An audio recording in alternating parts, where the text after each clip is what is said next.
Hello all and welcome to the fourth episode of The Director's Chair. Today, the focus will be quite simply one of Russell Crowe's best ever performances and longtime director Ridley Scott's award-winning film, Gladiator. 20 years since its release, it remains a stunning spectacle. The fall of General Maximus and his ascension from slave to a Colosseum gladiator.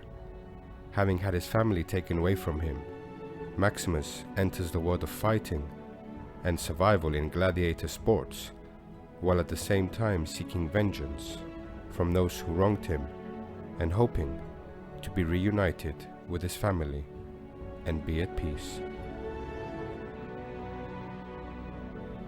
The pain in Maximus's eyes, knowing that his destiny is somewhat set, to fight in the games until he dies. What truly drives the will of this man, this warrior, a past general, eternal glory, his name being cheered by thousands in the arena, but no, a humble individual and filled with sorrow, knowing he did not say goodbye to his wife and son. That is the pain that drives him to live, to be immortal in his own right. And what is even worse, his status in the hierarchy, below that of a simple Roman citizen or a spectator in the Colosseum. The acting of Joaquin Phoenix makes you want to despise him as a person.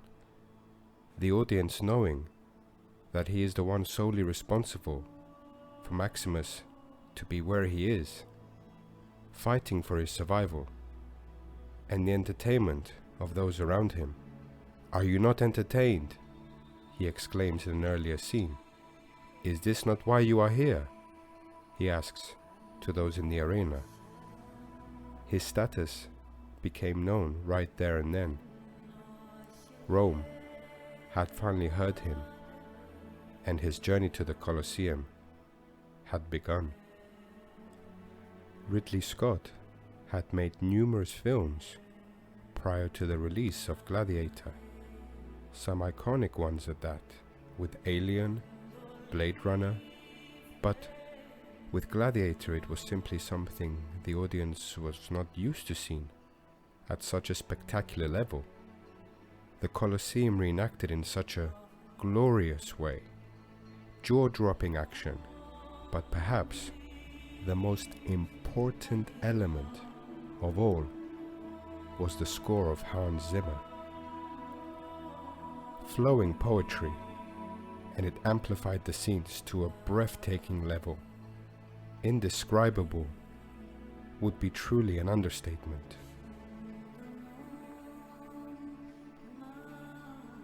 The inevitable end of Maximus was drawing to a close.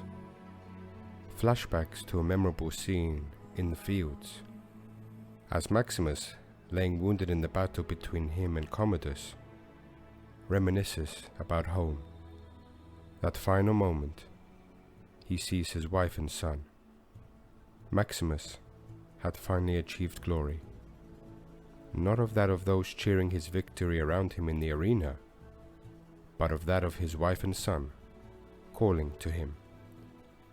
A bittersweet and beautiful ending. Maximus could now rest. The general who became a slave, the slave who became a gladiator, and the gladiator who defied an emperor. Thank you for listening to my latest episode of The Director's Chair. Be sure to subscribe as I will feature more episodes dedicated to film and the medium as a whole. Thank you again. Goodbye all.